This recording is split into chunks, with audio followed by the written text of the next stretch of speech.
What's going on, everyone? It's John back again with Mike because I forgot my name and it went bad. We are where we are. The intro was bad, all right, people. Everton played Villa at Goodison Park Sunday. Tough game. How you feeling, John? Nervous. Listen, this is two teams, very split. You know, Villa have been consistent more or less the whole season. Everton are very, very inconsistent. You know, we went on a run of winning 4 on the run. Don't think we conceded the goal, and then we don't win in 3. So, you know, it's very much chalk and cheese, this game. We don't know what Everton are going to turn up. You probably sort of know from week on week which Villa team you're going to be playing or thereabouts, what setup they're going to do, how they're going to go about the game. So I'm very nervous, Michael, to be honest with you. Yeah, it's a it's a difficult one for me because I think if you'd have asked me 4 weeks ago or 4 games ago, you know, before the Fulham game, what's the score going to be in this game? When Villa didn't look great away from home and Everton seemed to be picking up results, I would have said, yeah, Everton win this game. Might be 2-1, might be 1-0, but it'll be a close game, but Everton win it. The confidence isn't quite there now. The confidence is a little bit lower. You know, we've got team issues. I mean, I don't quite understand Dan Juma's post on Instagram and then Sean Dyche says he's still at the club. I don't really understand the current Everton situation. You know, I'd like to see, if Dan Juma is still at Everton, I'd like to see him starting because I think he can cause problems down that side. But there's no doubt in Aston Villa, you know, they're second in the league for a reason. They're a very good football team. And it's only that they've recently bottled a few results, you know, Sheffield United at home being 2-0 up against Manchester United, that they're actually not sitting top of the league. So, yeah, you know, this is a very good Villa side with a very good manager. And Everton have just got to be nice and compact like they have been weeks prior and try and hit them on the counter-attack. You know, there was a stat that come out the other day that Everton, I think, have got the second fastest attack to Liverpool, which was something like 1.94 seconds against 1.96 seconds. Something, I can't quite remember the stat, but Everton were up there. And then you today showed me a stat about, you know, the pressure that is applied in the final third with 3 Everton players being in the top 10, Harrison, Decore, who was leading it, and Dwight McNeil, who obviously is out. It's just a tough game. And I think, in all honesty, and I don't know if you'll agree with this, John, but if you probably offer me a point now, I'll probably take it because I do think they're a good side.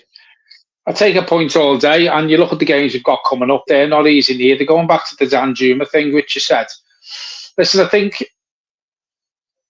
Dyche has had to say that, and I think if Dyche can get someone in for that position, I do think Dan Juma goes. I think it's all boiling up for Dan Juma to still go if we can bring someone into that position. I did mention to you when it was all up in the air and it was looking like he was going, he was on the plane, I'd probably be tempted to play Beto there because it looks better there than what he does through the middle. Yeah, it's. I think you say about the confidence. I think from the Fulham game, it's sort of ebbed away game by game.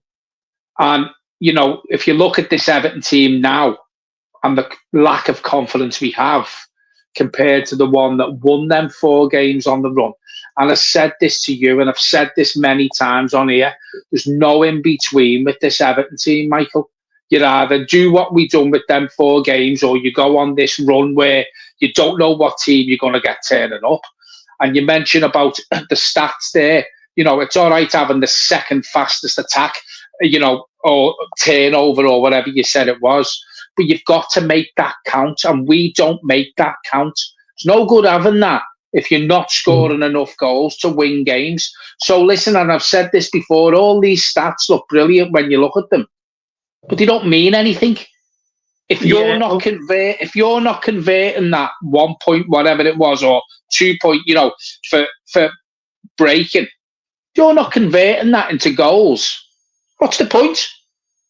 Yeah, I'm just looking at some of the injuries that Villa have got. So my understanding is they've got 4 injuries at the moment: Luca Dean, Yuri Tillemans, Robin Olsen, and Pau Torres, who could be out. Mings and Buendia are still out, and they've been out for a while. There's a lot of quality in that Villa side in terms of the midfield. That's what I worry about in terms of the midfield, John, and the turnover. You know, when they've got players like McGinn, Ramsey, Cash.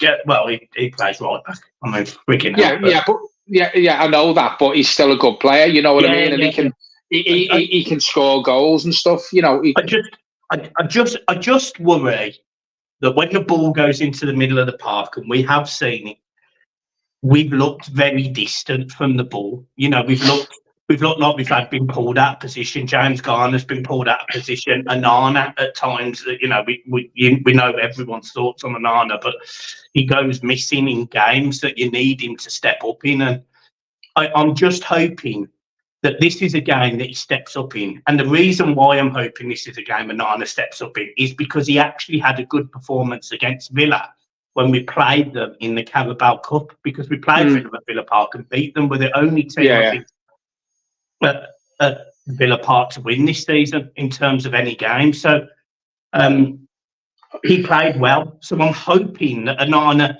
you know, almost has their number. You know, like Fulham seem to have ours. I'm hoping Anana has got the Villa's midfield's number and can play well, but it's a lot to ask. Well, this is the thing. Every match preview we're doing, you know, we're talking about the central midfield part of our team, and you know, is it going to get overrun?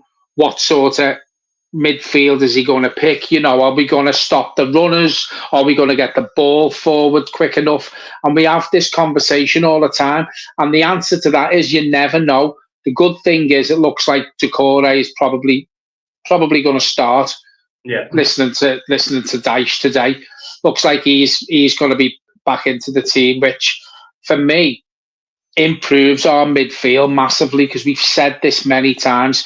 You know, if Decore plays further forward with Anana and James Garner there, Calvert-Lewin looks a better player if Decore plays. So Decore playing gives me a lot more hope that we can get something from this game. But listen, tough game. And as you quite rightly said at the beginning of the video, they're not second for nothing, are they? No. John, in terms of team then, I'm just going to rattle through my team. I understand the flight was to do with a flight from Manchester to Liverpool from Danjuma. So, I mean, it's a bit odd, but it is what it is. I go with Pickford in goal. City. Yeah. Oh. Pickford in goal, Mikolenko, Branthwaite, and Tarkowski. I'll go with Coleman at right back. Midfield 3, I do go with James Garner, Amadou Onana, and Decore. And then left, I do go Danjuma. Up front, I go Calvert-Lewin, and on the right, I do go with Jack Harrison. Same. Yeah, I think. You know, the problem is we just don't have many options. You know, we don't have many options. Andre Gomez, when he's played, he looked fine coming off the bench, but he looked very sluggish when he started the game, albeit he looked against Manchester City, and Wolves are a quick team. But, you know, Everton have got to bounce back from some poor results, really. We need to start picking up points, Michael. We've got a game tonight, Burnley and Luton. You know, if Luton win tonight, we're back on the bottom 3, and you know, people will go, well, let's see what happens with the 10-point deduction. Let's just forget about that at the minute. We haven't got 10 points back yet. It is what it is right now. We could be back on that bottom 3 going into a game against Villa, which is not going to be easy. Going back to what you said there about, you know, Villa have options and we're short of options. We've seen it in the Carabao Cup. Yeah, okay, we got the victory, and we've seen it in the league game there when they beat us easily. They've got options off the bench, good options off the bench, Villa. You know, one of the games they played against us, Tielemans was on the bench. What a player to bring on. And this is it, you know, said this, few injuries, threadbare squad that Everton have got. That's another thing that worries me, because Villa are strong with their best 11, but also you've got quality on the bench as well. Yeah. Score prediction, I'll give you mine. I think we're going to agree with this. My score prediction is 1-1. No, we're not agreeing then. sorry to do this. I think Villa win 2-1. No, I'm not gonna say something that. I love the fact that at the end of this video, everyone's going to be in the comments and they're going to be like, "John's been negative for once instead of Mike," and I'm thoroughly looking forward to that. I am. Well, the thing is, I'm only saying what I'm thinking, and I just don't think Everton will have enough. I don't think with the confidence is high enough to get anything from the game. Villa are flying. Liverpool haven't got a game this weekend. I don't think so again. I know it's Liverpool have a game in hand, but it's psychological. Villa second, carry on picking points up when Liverpool aren't playing. And I just think they'll have too much for us. Sorry for being negative, but I do think it's 2-1 Villa. Fair enough, John. Guys, make sure you hit the like and subscribe button. Make sure you delete John from Twitter because he's been negative today. And we will see you soon. Now, I am off now to go and play in an over 35s football match. Stone, that is. And I'm 31. 31. This is why he's going, because he knows he'll run rings. Well, he'll walk rings round them. I don't know about running, but probably be the last time you see Michael, because he probably will be brown bread by the end of the night. So imagine if that happens, by the way, now, John. Imagine if I, Peggy. Well, there'll be a party. And I'll keep the channel going. Oh, God. In your memory. We'll hit 1 million subscribers in no time, eh, John? We will. Right, cheers, folks. Cheers, guys.